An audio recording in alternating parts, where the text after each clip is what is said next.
우리 고백하겠습니다. 나는 새로운 피조물이 되었습니다. 이제 나는 새로운 피조물입니다. 하나님의 생명과 본성을 가지고 있습니다. 나는 하나님의 의로 의로워졌습니다. 나는 죄로부터 깨끗이 씻겨졌습니다. 나는 어둠의 권세로부터 해방되었습니다. 성령께서 내 안에 거하십니다. 그리스도와 함께 나는 하나님의 상속자입니다. 나는 생명 안에서 다스리는 자입니다. 의는 나의 것입니다. 부요는 나의 것입니다. 치유는 나의 것입니다. 형통은 나의 것입니다. 아멘. 오늘 이 자리가 우리가 오늘 이 자리에 함께 앉을 수 있는 것은, 또 이런 고백을 우리가 할 수 있는 것은 하나님께서 자기 아들을 내어줘도 내어줄 만큼 귀한 존재가 우리이기 때문에 오늘 우리가 이 자리에 앉게 된 것입니다. 내가 그걸 느끼든지 느끼지 않든지 오늘 하나님께서 자신의 아들과 맞바꿀 만큼 우리는 특별한 존재라는 것, 그런 믿음으로 이 시간 출발하시기 바랍니다. 그리고 그런 의식 가운데, 그런 인식 가운데 사시기 바랍니다. 어제 한 4분 30초 동안 우리 보혜자매가 토요반 제임에 가서 이제 어제 시험이었었나요? 어제 시험 보고 몇몇 분들이 간증했는데, 간증한 내용을 제가 보혜자매 몰래 촬영을 하라고 그래서 제가 받았습니다. 그런데 아주 4분 30초 동안에 모든 걸 다 보여줬어요. 아주 자기 삶에 대해서, 또 이 말씀에 대해서 모든 걸 다 보여줘서 저도 어제 밤늦게 그걸 다시 한번 그걸 시청하면서 이 보혜가 처음에 서서 눈물을 흘릴 때 저도 그만 그 감정에 못 이겨서 울컥하는 그런 시간도 가졌었는데, 오늘 먼저 여러분들이 세일 모임 할 때 이제 어제 제가 어제 그걸 듣고 이제 생각한 건데, 여러분 오늘 세일 모임 할 때 먼저 오늘은 이거 먼저 하시면 되겠습니다. 뭐 계속 해왔던 거겠지만은 오늘 세일 모임을 할 때 제일 먼저 할 것이 뭐냐면은 간증을 나누는 것입니다. 뭘 나누라고요? 간증을 하시면 되겠습니다. 주중에 있었던 일을 나누는 거예요. 내가 내 삶에 하나님의 은혜가 이렇게 나타났다는 것, 그리고 그 나타난 삶을 또 내가 내 이웃에게 이렇게 해줬을 때 그 사람이 그런 영광의 자리에 가게 됐다는 것, 그런 것들도 나눠주셔도 좋겠고요. 나는 내 몸으로 일주일 동안 이렇게 하나님께 영광을 돌렸어 라고 이렇게 간증을 나누셔도 되겠고,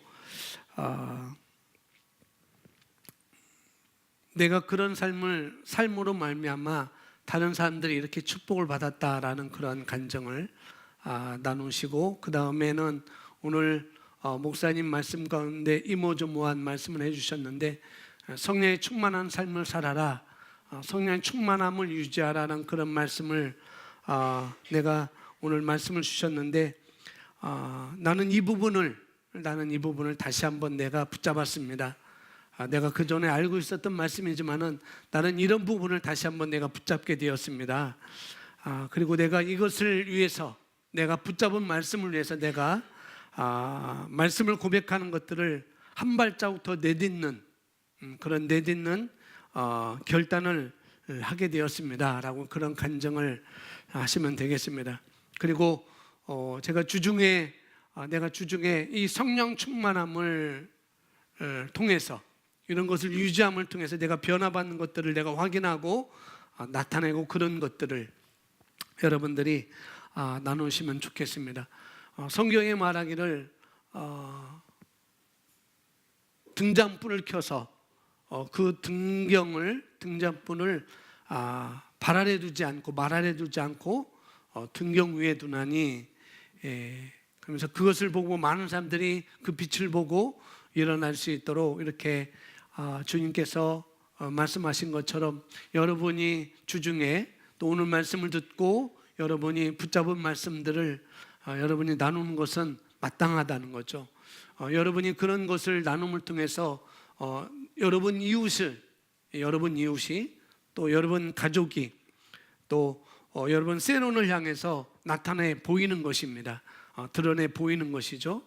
그래서 오늘 셀 모임할 때는 그런 것이 있었으면 좋겠습니다. 그렇게 할 때 우리가 서로에게 복이 되는 거니까 그렇게 하시면 되겠고요. 그리고 뭐 다른 부분은 달리 하셔도 됩니다. 뭐 시간, 장소, 구성원, 리더 이런 것들은 상관이 없어요. 리더가 오늘은 우리 리더가 참석 안 했는데요, 빠졌는데요. 그래서 다른 리더를 다른 셀을 찾아갈 필요는 없습니다. 두 사람이 셀 리더가 없이 두 사람이 있더라도 세 사람이 있더라도 서로 이것을 나누는 것이죠. 꼭 리더가 있어야 될 이유는 없다는 것입니다. 다른 셀을 찾아갈 필요도 없고 두 분이면 두 분, 세 분이면 세 분, 네 분이면 네 분 이렇게 모여서 오늘 내가 붙잡은 것들을 또 간증을 나누고 오늘 붙잡은 말씀들을 여러분이 나눠줘서 내 이웃을 향해서 내 가족을 향해서 내 셀 멤버를 향해서 이런 것들을 드러내는 시간이 되었으면 좋겠습니다. 그렇게 하면 되는 거예요. 셀 리더가 없어도 그렇게 하면 되는 것입니다. 사실상 리더는 성령님이시고 말씀이고 우리 주님이십니다. 그러니 우리 리더가 없다고 여러분 우왕좌왕할 필요가 없어요.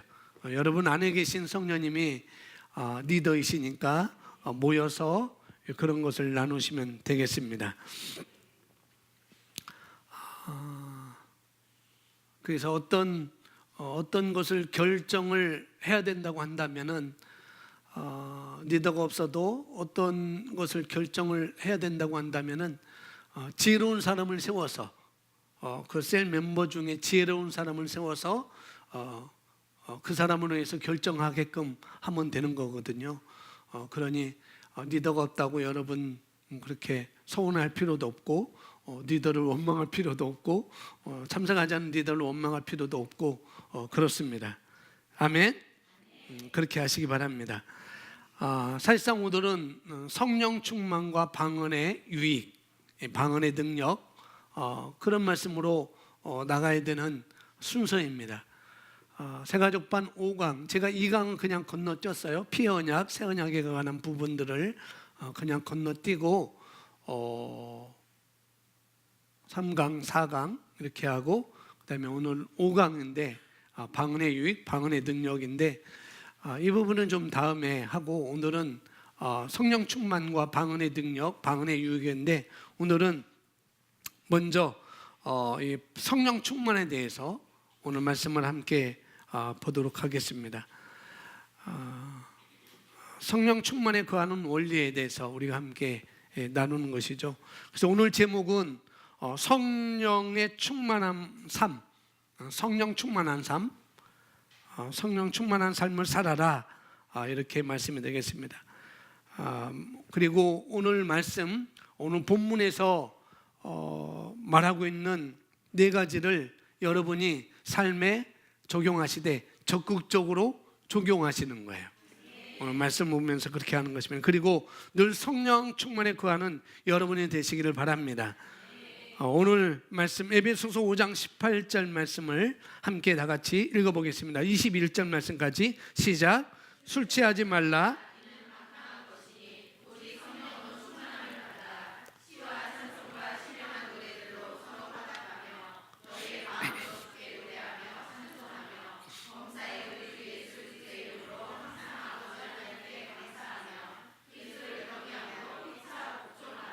아멘. 술 취하지 말라 이는 방탕한 것이니 오직 성령으로 충만함을 받으라 이렇게 말하면서 시와 찬송과 신령한 노래들로 서로 화답하며, 첫 번째는 화답하며, 서로 화답하며, 두 번째는 너희 마음으로 주께 노래하며 찬송하며, 둘째는 찬송하는 것.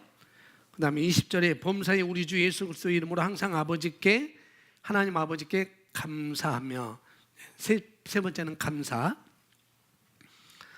그리고 네 번째는 그리스도를 경외함으로 피차 서로 복종하라 라고 해서 이 네 가지, 서로 화답하며 찬송하며 감사하며 복종하라, 이렇게 되어 있습니다. 그리고 오늘 제가 영어 성경을 써놨어요. 킹제임스 버전을 성경을 써놨습니다. 그리고 여러분, 이것은 제가 오늘은 그렇게 읽어 나갈 필요가 없습니다. 이 네 가지를 중점적으로 제가 말씀을 드리겠습니다. 사실상 여기 있는 거 다 똑같은 거니까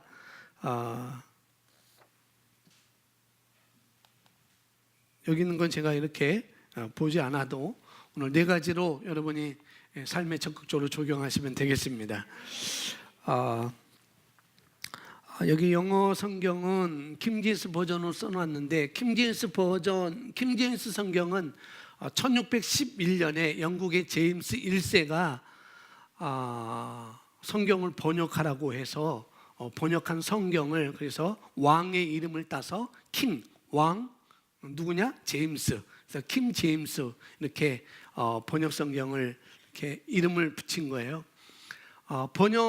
영어 번역 성경이 굉장히 많이 있습니다. 우리 한국말도 많이 있고, 그러나 한국은 대한성서공회에서 딱 그 원판을 갖고 있기 때문에 그 원판에서 벗어나지 않고 출판사에서 다 이렇게 성경책을 찍어내는 거거든요. 그러니까 우리나라는 이거 있고, 그 다음에 여기에 근거해서 이 개정 성경에 근거해서 우리말 성경, 현대인의 성경, 새번역 성경, 표준 새번역, 그 다음에 한글 킹제임스 버전, 흠정역 성경 이렇게 많이 이렇게 번역되고 있고, 영어 성경도 번역본이 굉장히 많이 있습니다. 영어 성경도 굉장히 번역본이 많이 있는데, 그러나 번역본은 완벽하지 않다는 거예요. 영어 성경도 그렇고 우리나라 한글말 성경도 완벽하지 않습니다.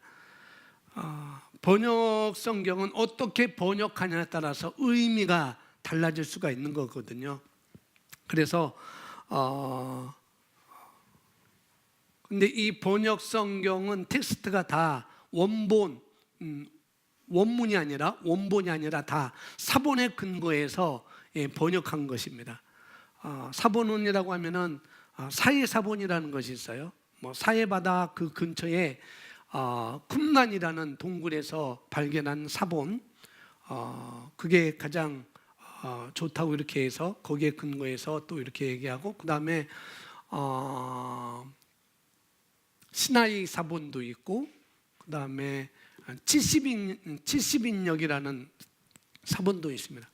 그러니까 영어 성경은 거의 다 70인역에 근거해서 거기서 다 영어 번역 성경이 나오고, 그 다음에 영어 번역 성경으로 해서 한글 성경이 이렇게 나오게 된 것이죠.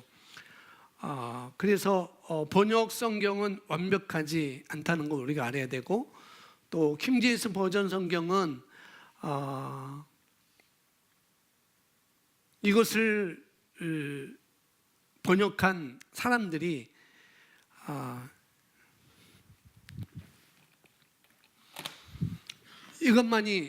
이것만이 이 킹제임스 버전 여기 말씀 보존 이렇게 우리나라는 여기서 번역을 했는데, 이 성경만이 진짜 성경이고 나머지 성경은 진짜 성경이 아니다라고 말한 것 때문에 애매한 이 까만 이 킹제임스 번역이 욕을 먹고 있어요. 사실상 이 번역한 사람들이 여기만 완벽한 성경이다라고 이렇게 말한 거, 나머지는 다 사이비 이단이다라고 이렇게 얘기해서 한국교회에서는 이걸 잘 쓰지는 않습니다. 근데 많은 목회자들이 개인적으로 이렇게 참고를 하고 우리처럼 이렇게 함께 읽고 그러지는 많이 하지 않습니다. 이유는 그런 이유 때문에 그래요. 그런 것 때문에 그럽니다. 그러나 번역 자체가 완벽하지는 않다는 것 우리가 알아야 되겠고, 그러나 우리가 여러 가지를 비교해서 보는 거죠. 그럼에도 불구하고 우리가 여러 가지를 비교해서 보는 것이고, 또 메시지 바이블도 비교해서 함께 보는 것이고 그런 것입니다. 왜냐하면 번역 성경은 그 자체가 완벽하지 않지만은 말씀의 권위는 완벽하다는 거죠. 여기 있는 말씀이나 세번역이나 메시지 바이블이나 그 말씀은 자체로 권위가 있는 것입니다. 그렇기 때문에 우리가 이 성경 저 성경 우리가 비교하고 보는 것이죠. 그런 의미로 여러분이 아시면 되겠고요. 그래서 이 말씀과 저 말씀에 상충된다. 왜 이 말씀은 이렇게 여기서 이렇게 말하고 이 말씀은 왜 저기서는 저렇게 말하지? 이렇게 왜 상충되냐? 그렇게 보이는 것은 나의 잘못된 이해 때문에 그런 거라는 걸 우리가 알아야 됩니다. 말씀은 문제가 없어요. 말씀은 문제가 없고 내가 그렇게 잘못 이해하기 때문에 그런 거라는 거죠. 그렇게 아시고 여러분 번역 성경 볼 때 그렇게 보시면 되겠습니다. 에베소서 18절에 이렇게 말합니다.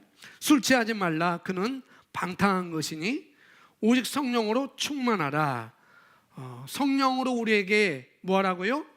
충만하라고 권면하면서 그리고 어떻게 성령으로 충만할 수 있는지에 대해서 영적인 원리에 대해서 19절부터 우리에게 소개를 하고 있습니다.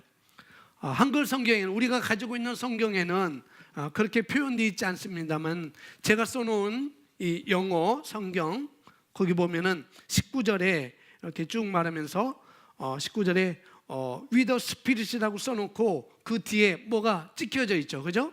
세미콜론이 찍혀져 있습니다. 이걸 세미콜론이라고 그래요. 근데 이 세미콜론이 의미하는 것은 뒤에서 앞에 있는 내용을 이 세미콜론이 의미하는 내용 그건 뭐냐면 의미하는 것은 뒤에서 앞에 있는 내용을 설명하는 그런 설명글을 달 때 세미콜론을 찍는다는 거예요. 그러니까 19절 이하의 말씀이 18절 말씀을 설명하고 있다는 것이겠죠. 그런데 한국 성경에는 이 세미콜론이 찍혀 있지 않습니다.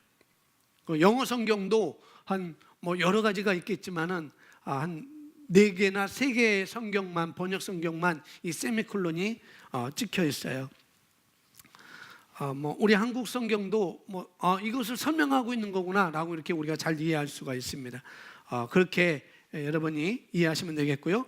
술 취하지 말라. 이는 방탕한 것이니 성령의 충만함을 받으라.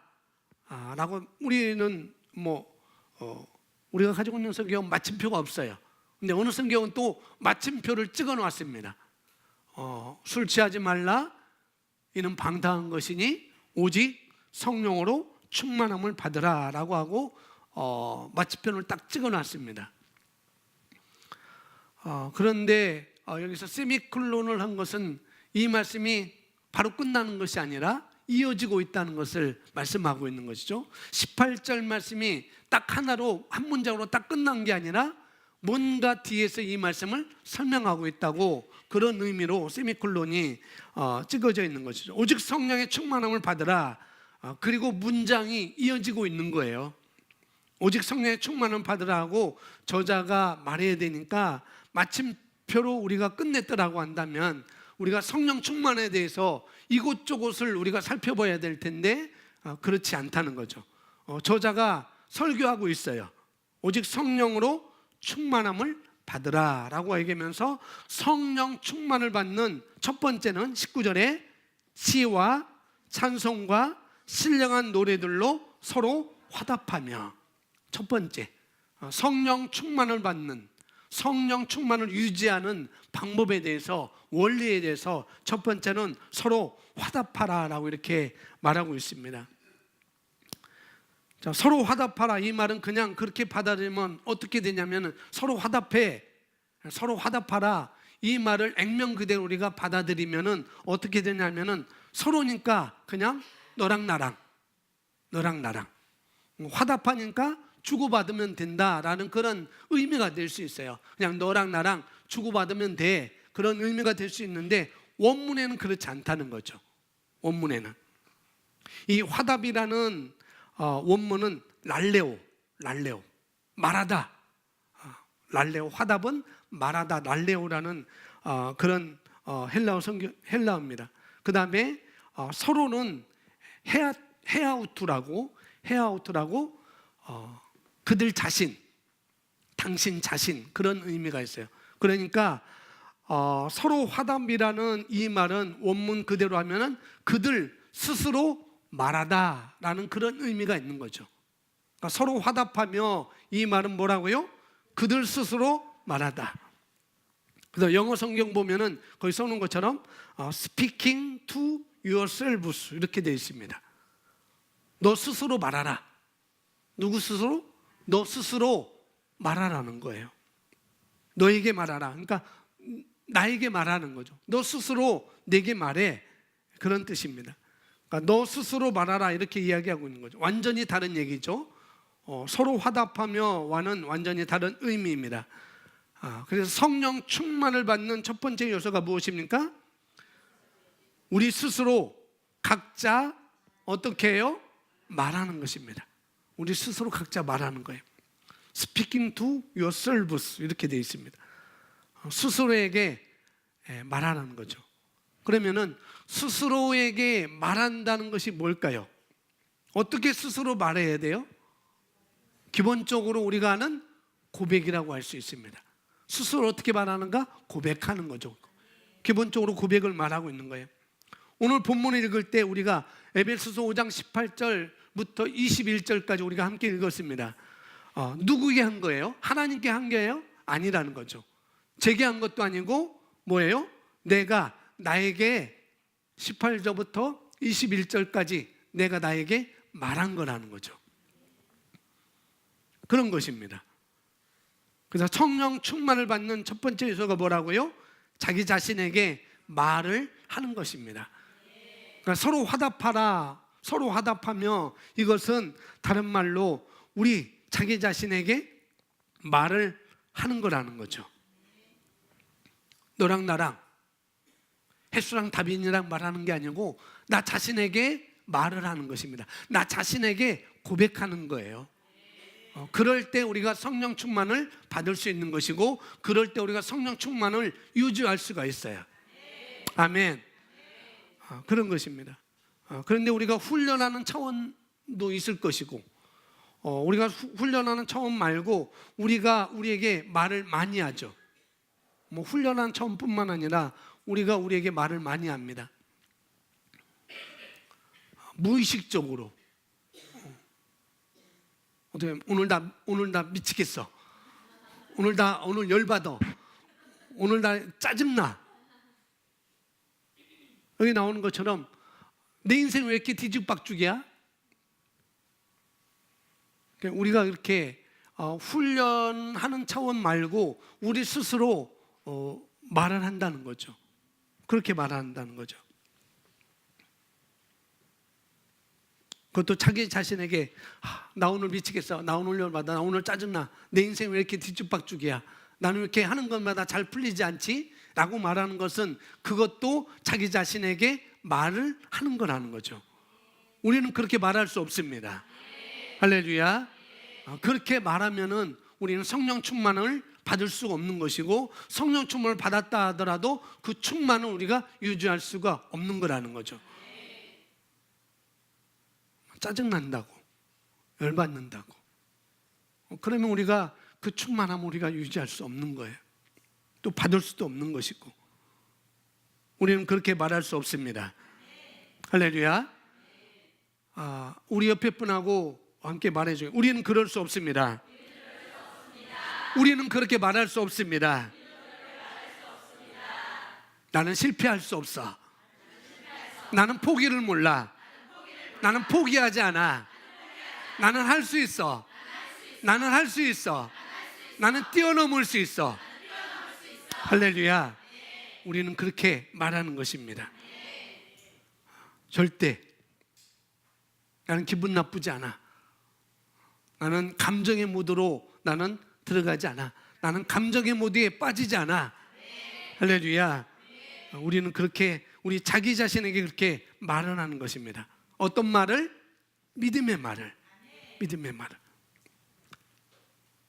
믿음의 말을. 말씀에 근거한 말을 하는 것입니다. 내 자기 자신에게 말씀에 근거한 말을 하는 것이죠. 믿음의 말을 하는 것입니다. 우리 주님께서 말씀하신 말을 내가 그 말씀에 동의해서 말하는 거예요. 나는 살 수 있다고. 나는 살 수 있어. 나는 두렵지 않아. 나는 변화를 가져올 수 있어. 나는 나태하지 않아. 나는 나태할 수 없어. 할렐루야. 나는 하나님의 자녀야. 이렇게 내 자신에게 그렇게 고백할 때 우리는 성령 충만함을 받을 수가 있는 것입니다. 두 번째로 성령 충만을 받을 수 있는 두 번째 요소는 뭐라고 그랬어요? 찬양하라는 거죠. 찬양입니다. 19절에 시와 찬미와 신령한 노래들로 서로 화답하며 너희 마음으로 주께 노래하며 찬송하며. 너희 스스로에게 말하고 두 번째는 뭐라고요? 찬양하는 것입니다. 찬미하는 것, 노래하는 것. 너희 마음으로, 너희 심령으로, 너희 핫으로. 누구에게? 주께 노래하며, 주께 노래하며 찬송하며. 주께 노래와 찬양하는 것입니다. 할렐루야. 마음으로, 핫으로 찬양하는 거예요. 우리가 찬양할 때 찬양하는 것도 주님께 하는 것입니다. 찬양은 고백은 나에게 하는 것이고 찬양은 주님께 하는 거예요. 찬양은 주님께 하는 거.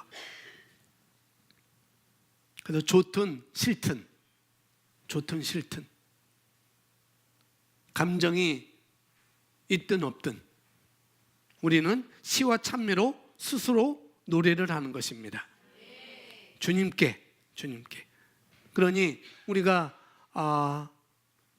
예배를 시작하면서 우리가 찬양하는 것, 우리 찬양단이 함께 찬양할 때 우리가 찬양 부르는 것은 마땅하다는 거죠. 그것이 주님께 하는 것이기 때문에 우리가 그렇게 찬양할 때 성령 충만함을 내가 받을 수 있는 것이기 때문에, 그래서 내가 입 다물고 있을 필요가 없는 것이죠. 우리가 찬양할 때 함께 부르는 것은 마땅한 것입니다. 아멘. 그래서 우리가 이 검은 찬송가가 아니네요. 자주색이네요.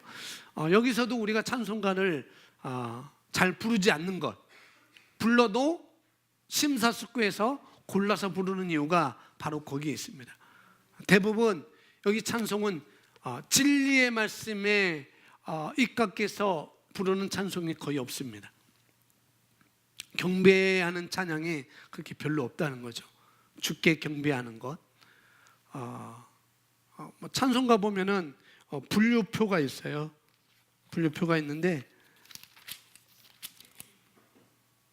예배가 있고 성부 하나님에 대한 찬양이 있고, 그 다음에 성자 예수님에 대한 찬양이 있고, 그 다음에 성령에 대한 찬양이 있고, 그 다음에 성경, 교회, 성례, 천국, 구원, 그리스도인의 삶, 전도와 선교, 행사와 절기, 예식, 경배와 찬양, 영창과 기도, 송, 이렇게 구분되어 있습니다.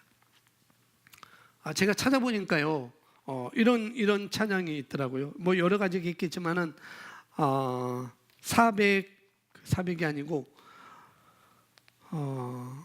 우리가 이 찬송가를 잘 안 부르는 것, 불러도 우리가 골라 부르는 이유가 거기 있다는 거 우리가 알아야 됩니다. 왜냐하면 찬양 가사가 다 옳지 않다는 거예요. 찬양 가사가 여러 가지가 있지만은 우리가 잘 알고 있는 예전에 내 주의 보혈은, 찬송가 254장 이렇게 나와 있습니다. 내 주의 보혈은 정하고 정하다. 내 주의 보혈은 정하고 정하다. 이건 맞죠, 그죠? 주님의 보혈은 정하고 정한 것입니다. 이건 맞아요. 내 죄를 정케 하신 주 날 오라 하신다. 내 죄를 정케 하신 주 날 오라 하신다. 주님의 우리를 초청하는 것 맞습니다.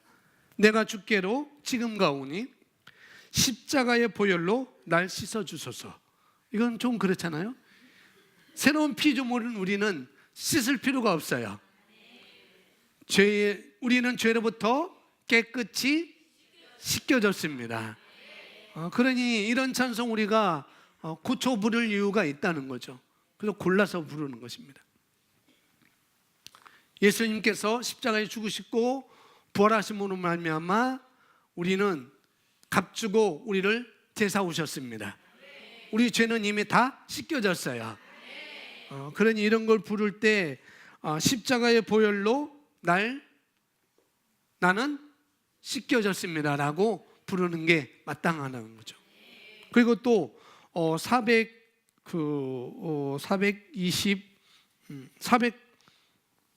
425장에 보면은 또 그렇게 나와 있습니다. 뭐 여러 가지 있지만은 제가 생각나는 거 그냥 찾아봤어요. 주님의 뜻을 이루소서, 이렇게 옛날에 불렀던 많은 것. 고요한 중에 기다리니 진흙과 같은 날 빚으사 주님의 형상 빚으소서. 주님의 형상 빚으소서.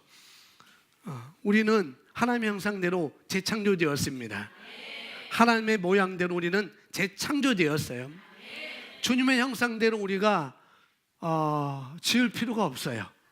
새로운 피조물인 우리는 하나님 형상으로 재창조되었습니다. 그러니까 이런 찬양 가사가 나올 때 우리가 옳게 분별해서 고쳐 부르는 것이 마땅하다는 거죠. 그것이 안 되니까 잘 안 부르는 거예요. 그리고 제가 잘 부르고 자주 부르고 좋아하는 찬송 중에 436장인가요? 나 이제 주님의 새 생명 얻은 몸, 이건 아주 완벽한 새로운 피조물의 찬양입니다. 이거 아주 그래서 제가 자주 부르잖아요. 예배 마치고도 설교 끝나고도 헌금송 할 때도 이 찬송 부르고 그럽니다. 또 주는 나를 기르시는 목자요 나는 주님의 어린 양, 이런 것도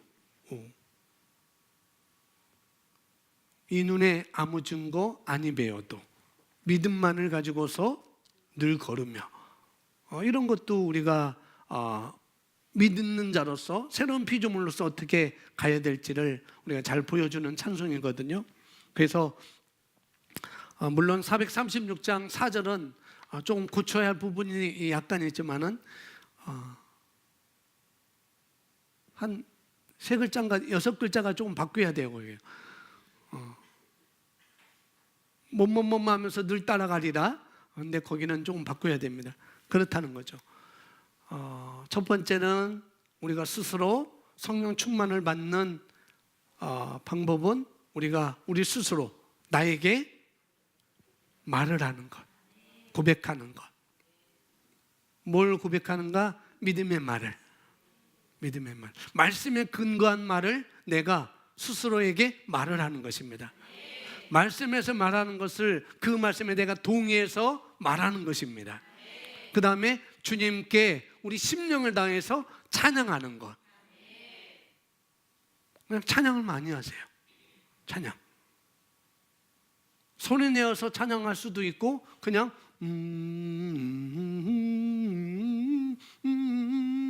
이렇게 찬양할 수도 있고, 이렇게 우리가 찬양할 때 성령 충만을 우리가 받을 수가 있는 것입니다. 우리가 적극적으로 내 삶에 이것을 적극적으로 적용하는 것입니다. 세 번째는 성령 충만을 받는 원리. 셋째는 뭐 하라고 했어요? 감사. Giving thanks. 감사합니다. 20절에 이렇게 말하면, 20절 함께 있습니다. 범사에 우리 주 예수 그리스도의 이름으로 항상 아버지 하나님께 아멘. 항상 아버지 하나님께 감사하며. 성령 충만을 받을 뿐만 아니라 유지하는 비결이 뭔가? 감사하는 것입니다. 감사하는 것. 여러분이 가지고 있는 유인물 맨 밑에서 한 8번째 줄인가 이렇게 보면은 베데스다 연못가에 38년 된 병자 이야기를 한 두세 줄, 너네 줄 이렇게 써놨습니다. 38년 된 병자에 대한 이 얘기인데요. 성경 요한복음 5장에 나오고 있습니다. 요한복음 1절부터 이 베데스다 연못가에 나오고 있습니다. 예수님께서 예루살렘을 올라가셨을 때 예루살렘에 있었던 이 베데스다 연못가에 많은 병자들이 있었어요. 그리고 그 중에 여기 나오는 것처럼 38년 된 병자가 고통받는 가운데 있었습니다. 그런데 요한복음 5장에 보면은 이 베데스다 연못가에는 특이한 일이 있었습니다. 아주 특이한 일. 간혹 가다가 이 베데스다 연못에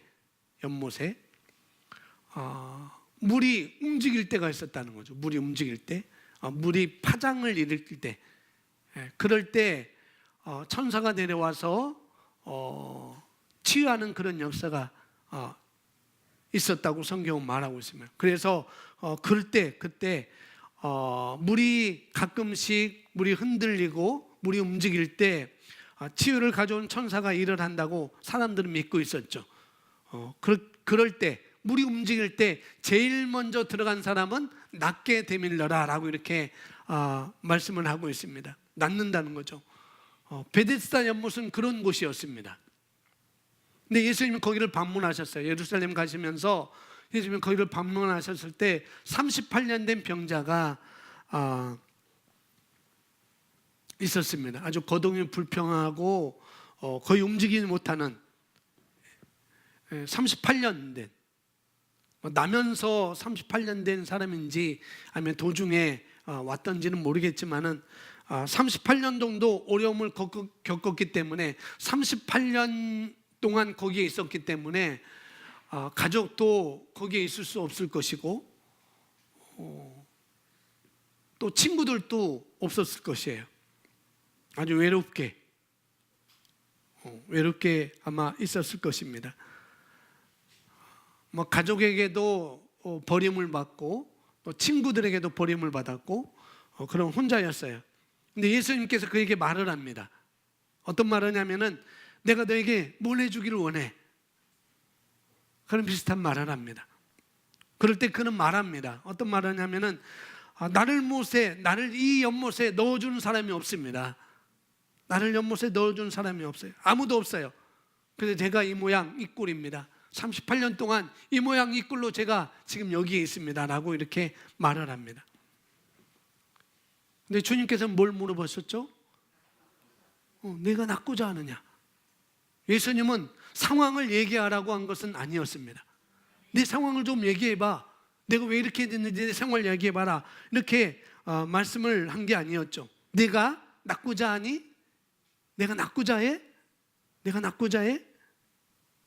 근데 그런 말은 전혀 안 들려요. 그런 말은 전혀 안 들립니다.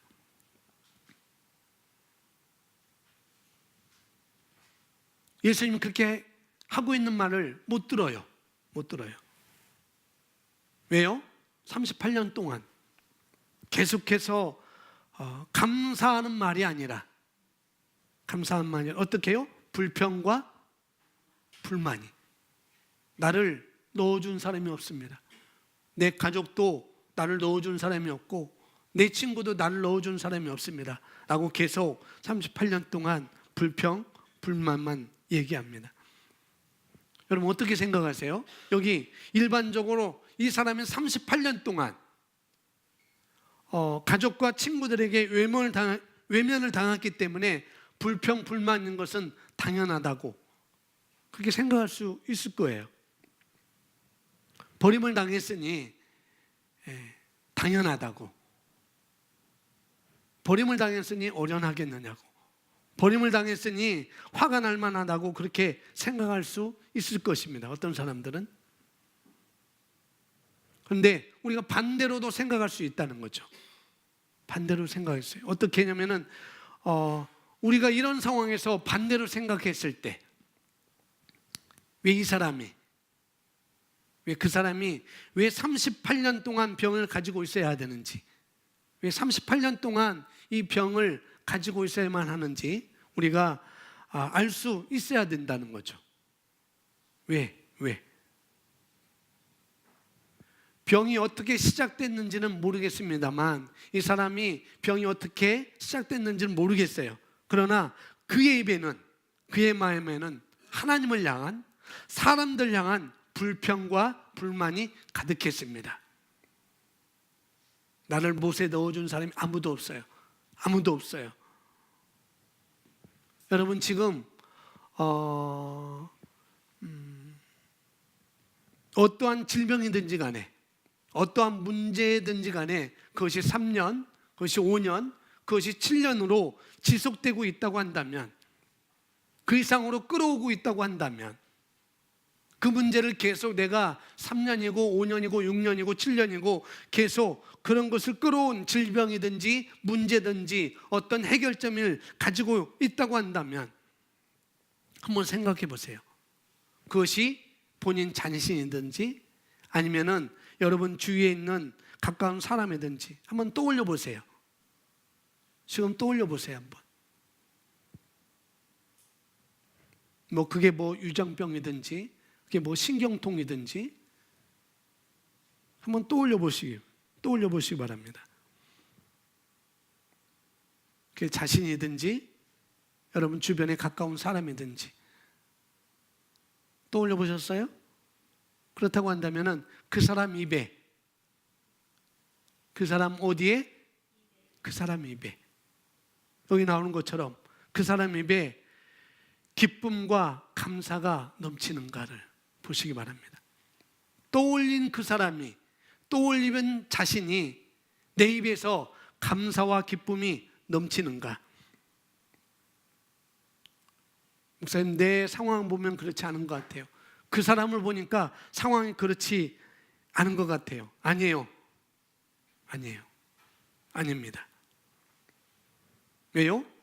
우리가 눈에 보이는 것은 전부가 아니라고 우리가 말씀을 통해서 배웠습니다. 눈에 보이는 건 전부가 아니라고요. 그게 본인이든 타인이든지 간에 어때요? 그분의 입에는 어떤 말이 늘 담겨져 있는지 한번 보세요. 내 입에는 어떤 말이 담겨져 있는지, 그 사람 입에는 어떤 말이 담겨져 있는지 항상 그가 혼자 있을 때, 그가 단둘이 있을 때 어떤 얘기를 많이 하는지, 그가 비밀스러운 말을 할 때 어떤 말을 하는지. 목사님, 제가 그 사람 볼 때 그 사람은 감사와 기쁨이 넘쳐나는 말을 많이 하는데요, 그렇다고 한다면 그 문제는 해결될 것입니다. 그럼 원리를 또 잘 알아야 되겠죠. 원리를. 그러나 대부분 여기 38년 된 병자를 볼 때 감사하는 말, 또 감사하는 마음, 그게 너무 중요하다는 거죠. 감사하는 마음, 감사하는 말, 그게 너무 중요합니다. 지금부터라도 여러분에게 보여지거나 보이는 것 상관없이 어떻게 해야 되겠습니까? 감사하시기 바랍니다. 감사를 배우시기 바랍니다. 감사를 배워야 돼요. 안 배우면 이게 안 나와요. 안 배우면.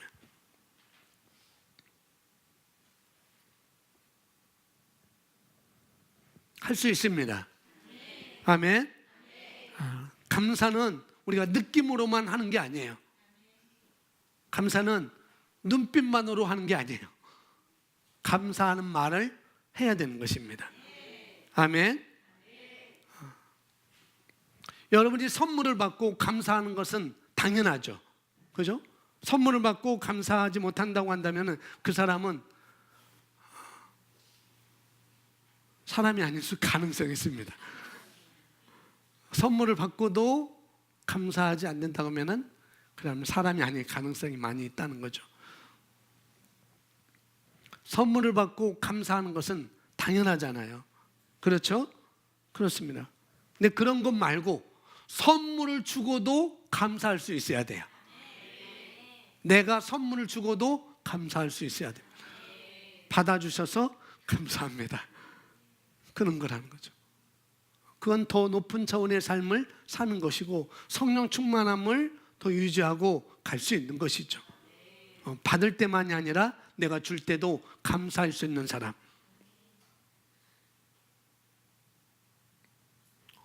여러분, 어떠한 상황을 만나도 어떠한 환경을 만나도 뭐냐면은 여러분이 감사하는 말을 끊지 않을 수 있어야 됩니다. 감사하는 말이 끊이지 않을 수 있어야 된다. 어떤 상황을 만나도. 왜냐면은 감사하는 말 할 때 우리가 살 수 있는 길이거든요. 어떤 상황을 만나도 내가 감사할 때 그것은 살 수 있습니다. 그러나 감사하지 않으면은 사단에게 발판을 내어주는 격이 되는 거죠. 사단에게 발판을 내어주는 것입니다. 우리가 불편하고 있는 한, 불평하고 불만을 갖고 있는 한, 여러분이 겪고 있는 것이든 여러분 주변 사람이 겪고 있는 것이든 그 문제는 해결되지 않습니다. 불평할 때 그 문제는 해결되지 않는다고요. 불평할 때. 한번 따라하세요. 불평이나 두려움은 사단의 발판입니다.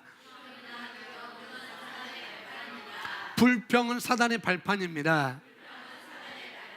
두려움은 사단의 발판입니다. 아멘. 이 불평이나 두려움은 사단의 발판이라는 것. 첫 번째, 스스로 말하는 것도 중요합니다. 그 다음에 두 번째, 찬양하는 것도 중요해요. 그러나 여기 이 세 번째는 더더욱 우리에게 중요하다는 거예요.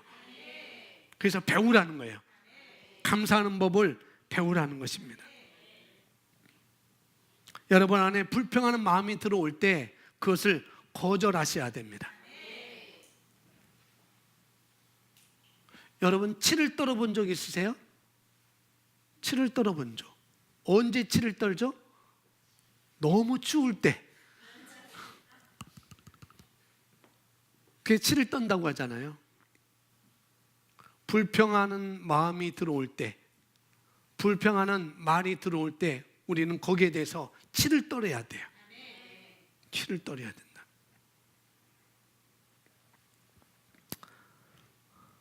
찬양 중에 우리는 보이는 대로 살지 않고 느끼는 대로 살지 않는 것처럼 우리는 보이는 대로 말하지 않고 우리는 느끼는 대로 말하는 것도 아니라는 거죠. 우리는 의의 말씀을 공부함으로, 우리는 의의 말씀을 사용함으로, 이 의의 말씀을 내 입에 담아서 내가 고백함으로 말미암아 영적인 감각을 훈련하는 것입니다. 그런 훈련을 하는 거예요. 의의 말씀을 공부하고 의의 말씀을 사용하고 의의 말씀을 내가 내 입에 담아서 고백함으로 말미암아 단련시키는 것입니다. 그런 사람은 결코 불평할 수 없어요. 이 의의 말씀을 사용하는 사람, 이 의의 말씀을 활용하는 사람, 이 의의 말씀을 공부하는 사람, 이 의의 말씀을 고백하는 사람은 결코 불평할 수 없다고요. 아멘. 네 번째, 성령 충만을 받는 넷째는 뭐라고 했습니까? 복종하라예요. 복종하라. 21절 함께 있습니다. 그리스도를 경외함으로.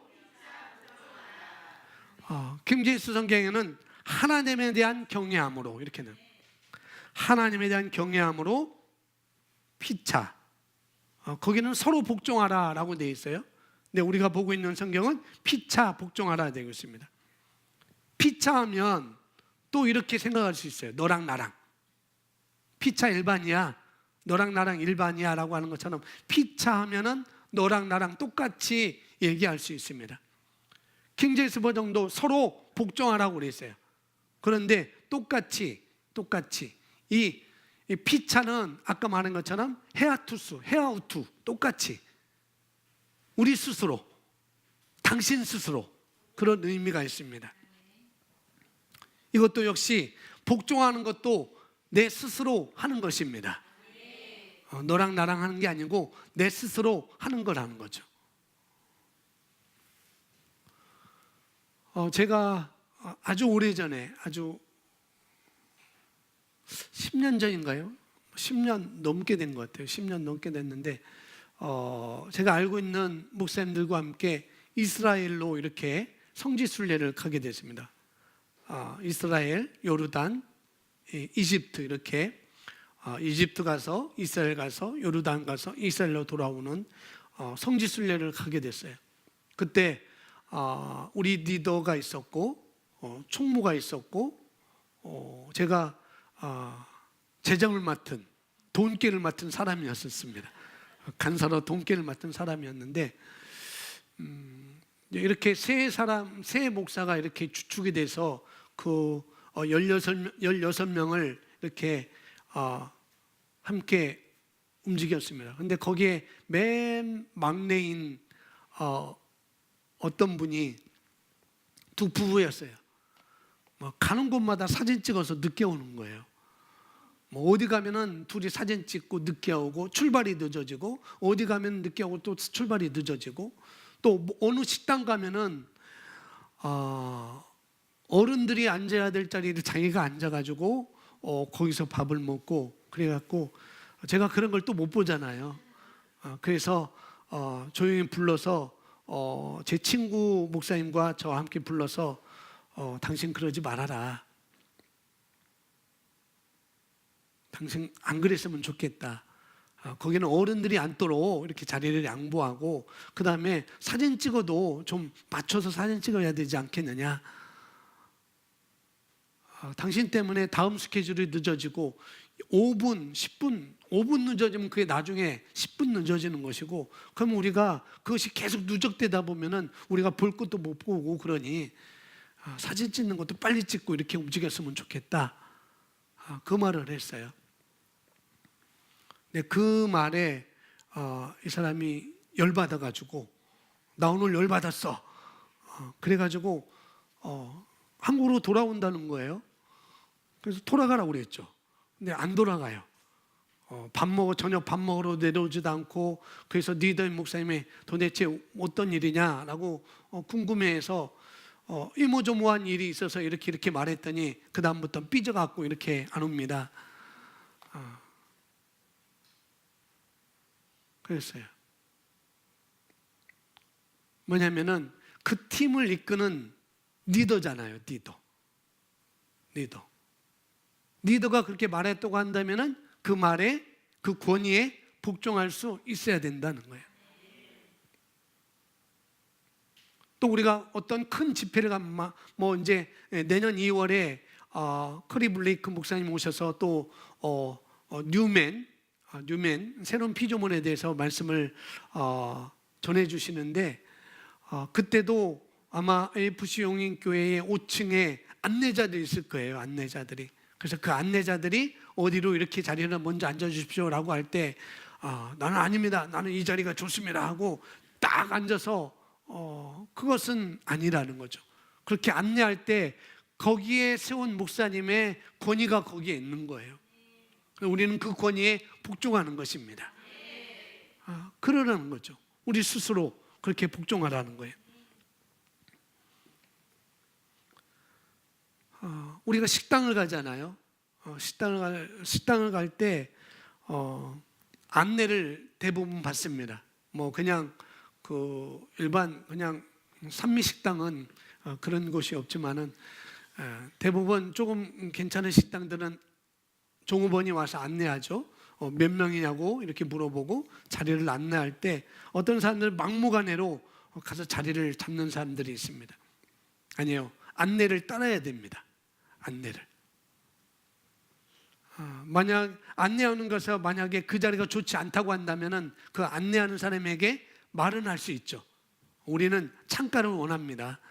우리는 조용한 곳을 원합니다. 우리는 아기가 있으니까 아기가 돌아다니지 않도록 그런 자리가 있으면 그런 자리를 부탁합니다 라고 이렇게 한 번은 요청할 수 있죠. 그리고 그런 자리가 없다고 한다면은 또 그럼 내가 찾아보겠습니다 하고 막 내가 식당을 돌아다니는 것은 그건 마땅치 않습니다. 설령 식당에 그런 종업원이 그런 안내하는 분이 안내할지라도 거기에 대한 우리가 복종할 수 있어야 된다는 거예요. 내가 막 여기 있는지 여기 있는지 막 찾아다니면서 그러는 것도 아닌 거라는 거죠. 다시 말씀드리지만은 이 복종이라고 하는 것은 태도를 말하는 것입니다. 태도를 동반하고 있는 거예요. 복종은 어디를 가든 이것을 못 지키면은 창피를 당할 거예요. 어디를 가든지 누구를 만나든지 어느 자리에 가든지 그곳의 권위에 복종하는 것입니다. 그곳의 권위에. 여러분이 하나님을 경외하는 사람이라고 한다면, 그리스도를 경외하는 사람이라고 한다면, 여러분이 이 하나님의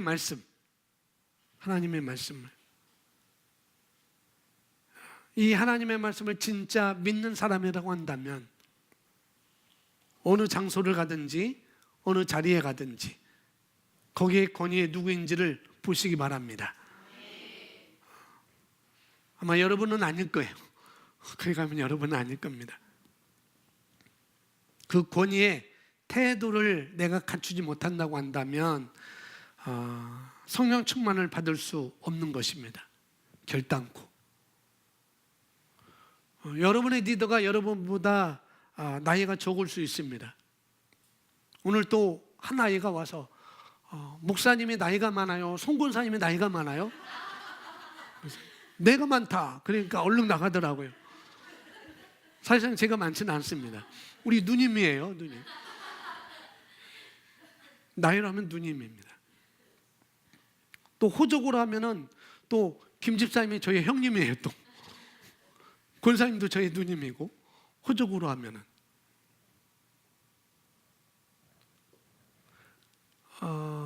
제가 리더가 나이가 적다고 해서 물론 나이가 적을 수 있겠죠. 리더도 어떤 권위가 나이가 적을 수도 있을 것입니다. 그런데 그 사람을 리더로 여겼다고 한다면, 내가 그 사람을 리더로 여겼다고 한다면 거기에 복종하는 거라는 거죠. 만약에 그럴 수 없다고 한다면, 그럴 수 없는 사람은 제자가 생기지 않습니다. 안 생겨요. 생길 수 없습니다. 그러니 우리가 어디를 가든 어느 자리에 가든 거기에 권위가 누구인지를 우리가 알고 그 권위에 우리가 나의 태도를 갖출 수 있어야 되는 것입니다. 그럴 때 우리는 성령 충만을 받을 수 있는 거라는 거죠. 뭐 식당 가서 그 권위에 내가 복종하면 성령 충만을 받는가? 예, 그럴 수 있어요. 그 권위에 복종을 안 하면 내가 내 입에서 어떤 말이 나올 수 있거든요. 내 행동이 다른 행동이 나올 수 있거든요. 그러니까 성령 충만을 받는데 못 받을 수 있다고요. 목사님, 그것은 교회 안에서 공동체 모임에서 해야 되는 거 아닌가요? 아니에요. 어디를 가든입니다. 어느 자리에 가든지 우리는 그런 태도를 우리가 가져야 됩니다. 성령 충만한 삶은 이 네 가지 요건을 갖추면 되는 것입니다. 그리고 그렇게 행하시면 되는 거예요. 이런 것에서 우리가 피해가거나 숨어버리거나 나가버리면 끝난다고 말씀을 드렸습니다. 이렇게 피해가거나 숨어버리거나 나가버리면 그건 마치 자살하는 거와 비슷한 것입니다. 공소권이 없어지는 거예요. 공소권이. 우리 인생을 그렇게 만들 수 없잖아요. 우리 인생을 그렇게 만들어갈 필요가 없잖아요. 그런데 그런 사람이 너무 많다고요. 성령 충만을 받는 비결, 내지는 성령 충만을 유지하는 비결 네 가지를 말씀드렸습니다. 첫 번째가 뭐라고 했습니까? 아니, 서로 화답하라 하지 말고 제가 풀어준 것처럼 자기 자신에게 말하는 것입니다. 자기 자신에게 말하는 것입니다. 어떤 말을 하는 거예요? 믿음의 말을 하는, 믿음의 말. 하나님의 말씀에 동의해서 말하는 것입니다. 그리고 나 혼자 중얼거리는 말이 어떤 말인지를 귀를 기울이세요. 나 혼자 있을 때 어떤 말을 중얼거리는지를 귀를 기울이는 것입니다. 그리고 옆에 계신 분이 또 알려주세요. 그렇게 말하는 것이 아니라고 말해 주시기 바랍니다. 그렇게 말할 수 없다고 말해 주세요. 그리고 또 어떻게 말하는 것이 마땅한지를 또 말해 주는 것입니다. 두 번째는 주께 뭐 하라고요? 찬양하는 거예요. 찬양하는 것입니다. 노래하는 것입니다. 그 노래를 우리가 새로운 피조물로 가사를 바꿔서 하는 것도 중요하다는 것. 또 우리가 내 입을 벌려서 찬양하지 않고 또 우리가 흥음으로 찬양할 수도 있고 또 우리는 영으로 찬양할 수도 있습니다. 그리고 세 번째는요, 감사하는 것입니다. 감사하는 말로 넘쳐나게 하십시오. 따라합니다. 의식적으로 하는 것입니다. 의식적으로 하는 것입니다. 의도적으로 하는 것입니다. 감사에 대한 제가 강조를 많이 합니다. 의식적으로 하는 것이고 의도적으로 하는 거예요. 배우는 것입니다. 제가 그러잖아요. 저는 어느 누구에든지 우리 성도들은 그렇게 제가 카톡이나 문자 보낼 일이 없습니다. 그러나 목사님들한테나 외부 사람들이 저에게 문자나 카톡이 오면은 항상 끝에 감사합니다. 감사드립니다. 아무것도 아닌데도 감사합니다. 감사합니다 써요. 오늘날은 그 말을 바꿔서 감사배 이렇게 쓰니까 도대체 이게 무슨 말이야? 감사배가 뭐야? 하고 저한테 여쭤보았어요. 뭐냐면 감사가 2배라고요. 그러니까 그러더라고요. 의도적으로 의식적으로 우리가 하는 것입니다. 마지막은요, 복종하는 것.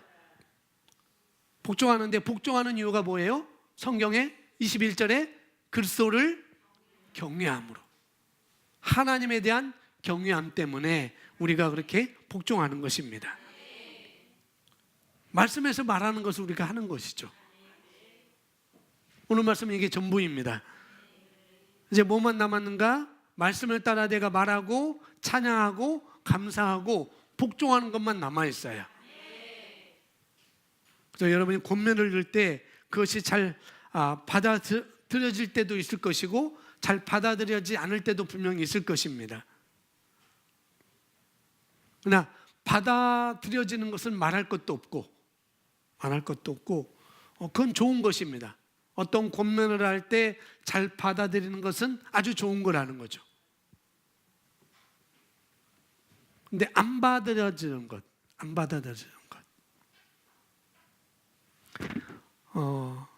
그것이 안 받아들여지기 때문에 이때까지 그렇게 행동을 안 하고 사셨던 것입니다. 안 받아들이는 그렇게 사셨던 거예요.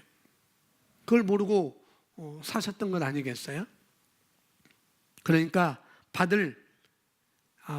내디셔야 된다는 거죠. 그런 것들이 걸림돌이 되지 않도록 하십시오. 어떤 권면을 할 때 그런 것들이 안 받아들여져, 안 받아들여져, 그런 것이 걸림돌이 되지 않도록 하셔야 된다는 거죠. 오늘 말씀은 그겁니다.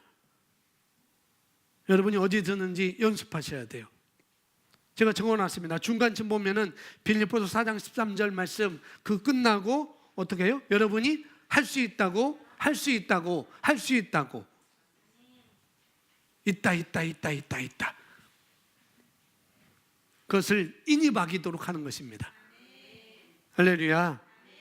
여러분이 그런 말에서 벗어나지 않도록 여러분 스스로 만드시는 거예요.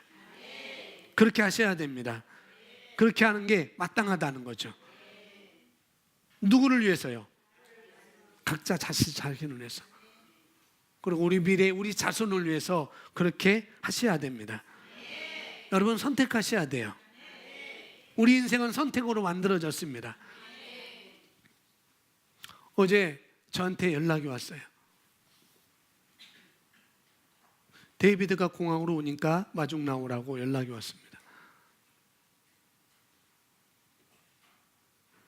그래서 데이비드가 왔을 때 어떻게 해야 될지, 그분이 임신을 해서 이 활달한 데이비드를 함께 지내기 어렵다고 임신을 했기 때문에 이 아이를 위해서 조심해야 되기 때문에 데이비드를 함께 있는 것이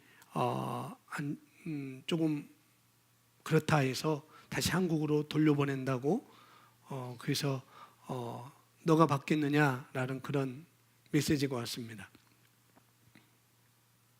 그럴 때 제가 선택해야 되죠. 꿈에서 어젯밤 꿈속에 오늘 새벽 꿈속에 4시 50분에 그 꿈으로 제가 깼습니다.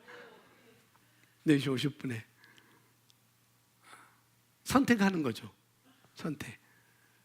벌써 공항에서 성빈이가 출입구에서 달려오는 꿈을 제가 3번 꿨어요. 어제까지 앞에서. 우리의 인생은 늘 선택이 있다는 거죠. 선택. 그 아이가 왔을 때 내가 어떻게 선택할 것인지. 한국보다 그것이 좋고 저보다 나이가 훨씬 20몇 년이나 젊은 분들이고 그분들한테 그냥 잘 키우라고 이렇게 제가 당부할 것인지, 아니면 그래도 나이가 있지만 저는 그 아이를 잊지 않잖아요. 근데 그 아이가 저를 잊을까 봐 제가 그게 걱정인 거예요. 괜히 걱정. 그런 선택 우리가 하고 산다는 거죠. 여러분, 오늘 또 선택의 결과로 여러분 이 자리에 와 있는 거잖아요. 어떤 선택의 결과로. 그래서 모든 일이 선택입니다. 모든 일이. 말 한마디 하는 것도 선택이라는 것. 말 한마디 하는 것도. 우리는 매 순간 선택합니다. 한 성도를 생각하면서 제가 이 성도에게 권면을 할 것인지 말 것인지 선택해야 해요. 일반적으로는 권면을 하죠. 일반적으로 권면을 하고 하지 말아야 될 일이 없거든요. 권면을. 그런데 이미 충분히 권면했어요. 그런데 이제 제가 하는 권면을 짜증을 낼 수 있어요. 짜증을 냅니다. 힘들어해요. 그 권면에. 이제 듣고 싶지 않아요. 그럴 때 어떻게 하면 좋겠어요? 그래도 해야 돼요? 말아야 돼요? 해야 돼요. 그럴 수 있겠습니다. 하지 말아야 될지 해야 될지 제가 선택을 해야 됩니다. 왜냐하면 변화를 주기 위해서 하는 거거든요. 그 사람에게 변화를 주기 위해서. 그렇게 하면 안 되겠으니까. 그런데 그런 것을 못 견디는 거예요. 그래서 계속하면 아마 그럴 거예요. 뭐 나이 식당 안 가. 나이 식당 안 가. 나 이제 그 가게 안 가. 그럴 수 있을 것입니다. 저는 우리 사만마트는 안 갑니다. 그럴 수 있을 거라는 거죠. 뭐 교회가 이 교회밖에 없나? 라는 생각을 할 수 있을 거예요. 분명히. 그렇게 되면 더 이상 기회가 없습니다. 뭐 이 교회밖에 없어? 그렇게 한다면 더 이상 기회가 없는 것이죠.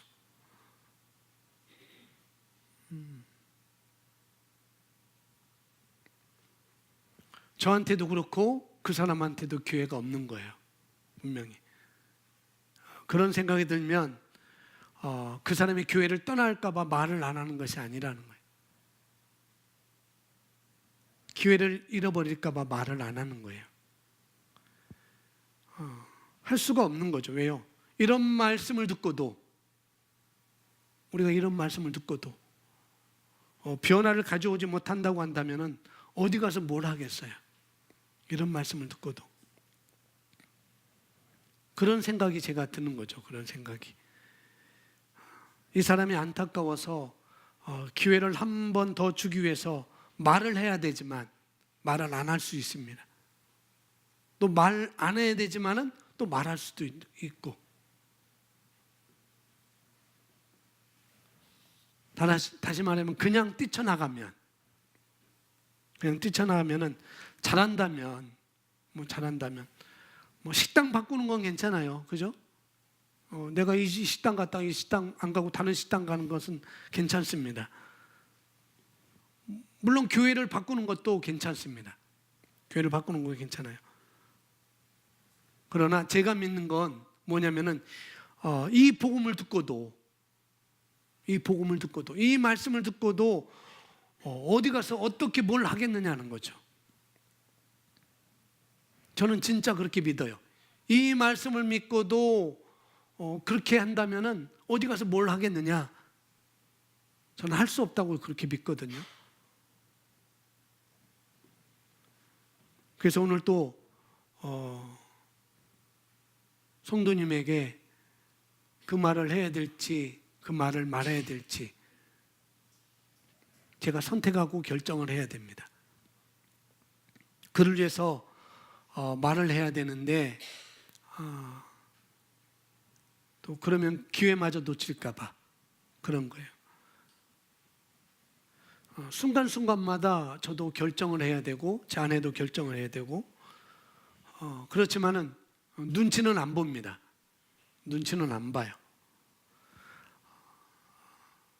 왜냐하면 말씀에서 가하다고 하면은 가한 것이기 때문에 눈치를 볼 필요가 없는 거예요.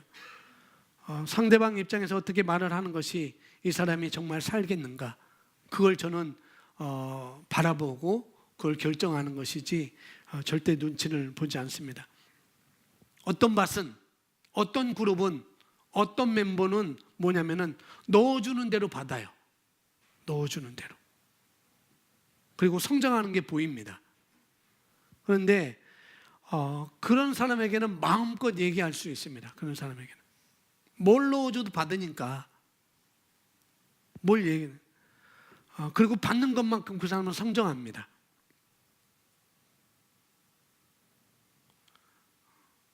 여러분, 우리가 가지고 있는 이 복음은 오류가 없습니다. 아멘. 이 복음은 오류가 없어요. 하나님의 온전한 말씀은 온전한 것입니다. 그리고 리더들이 말씀에 근거해서 말하고 있다고 한다면 올바른 씨를 뿌리고 있는 것입니다. 그렇죠? 근데 한 가지만 남았습니다. 내가 듣고자 하느냐, 그거라는 거죠. 들을 수 있는 그런 마음을 갖는 것입니다. 그리고 지혜로운 농부라고 한다면 분명히 정신없는, 정신 나간 그런 농부라고 한다면은 어느 농부가 귀한 씨앗을 아무데나 막 뿌리겠어요? 그렇지 않습니다. 저는 무씨를 뿌려봤고 배추씨도 뿌려봤고 팥, 녹두, 돈부, 강낭콩, 모든 수수, 옥수수 다 심어봤어요. 고등학교 때까지. 무씨를 심을 때는 밭을 잘 고른 다음에 동그란 원을 만들어요. 그리고 거기다가 무씨를 뿌립니다. 약 한 15개, 20개 정도 이렇게 뿌려요. 왜냐면은 한 개 뿌리면 되지 않겠느냐? 아니요, 한 개 뿌리면은 새가 와서 먹어버리면은 참새가 와서 먹어버리면 그 씨는 자라나지 못하잖아요. 또 그 씨가 자라나다가 새싹이 나면은 또 새들이 와서 새순을 뜯어 먹습니다. 또 벌레가 새순을 뜯어 먹기도 하고 또 햇볕에 노출돼서 그 싹이 타버릴 수도 있습니다. 그래서 한두 개 심는 게 아니라 그래서 10개, 15개, 20개를 심는 거예요. 그리고 또 자라나면은 솎아버립니다. 솎아요. 여러분, 마트 가면은 새싹 있잖아요, 새싹. 그것이 좋은 것 걷어낸 게 아니고 나쁜 거 걷어내는 거예요. 그렇게 걷어낸다고요. 씨를 심는데 그렇다는 거죠.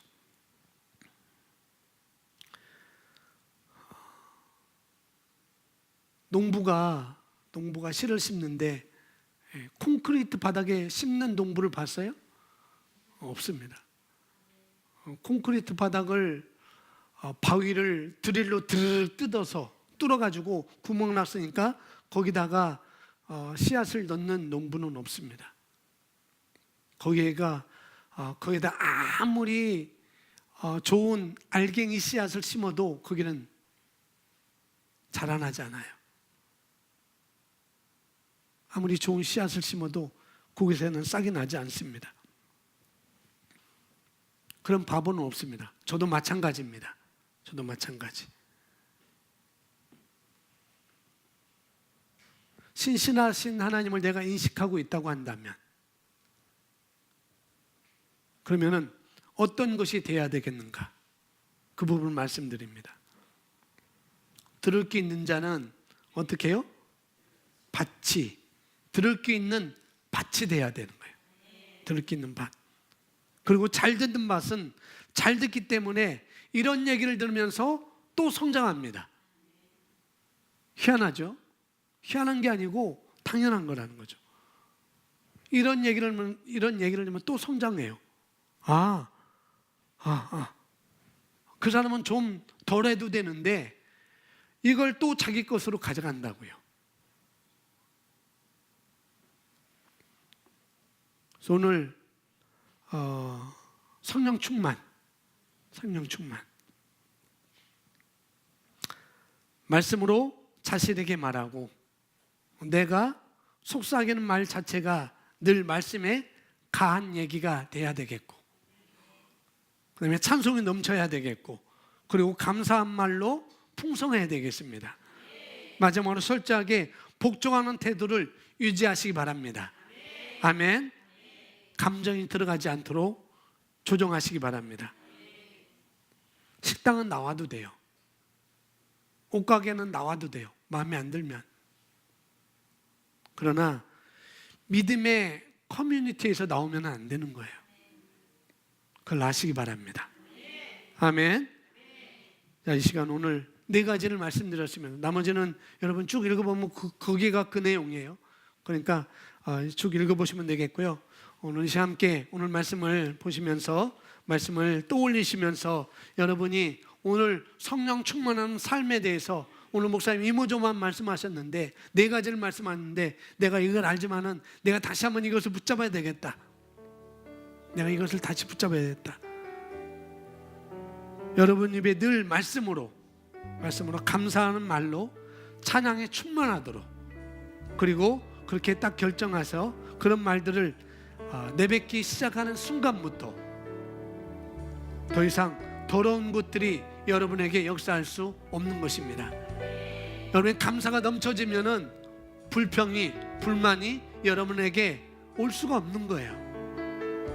오늘 4가지를 여러분이 잘 기억하시고 성령 충만을 유지하는 것, 마음을 결단을 하시는 것이에요. 이 4가지 내용들을 마음에 새기고 그렇게 하기로 여러분이 선택하고 또 결단하시고 기쁜 마음으로 걸어가시길 바랍니다. 감사하며 찬양하며 또 영어로 찬양도 하시며 감사도 하시고, 여러분 자신에게 믿음의 말을, 말씀에 근거한 말을 여러분 스스로 고백함으로 말미암아 성령 안에서 이 시간 기도하시기 바랍니다. 함께 기도하겠습니다. 할렐루야.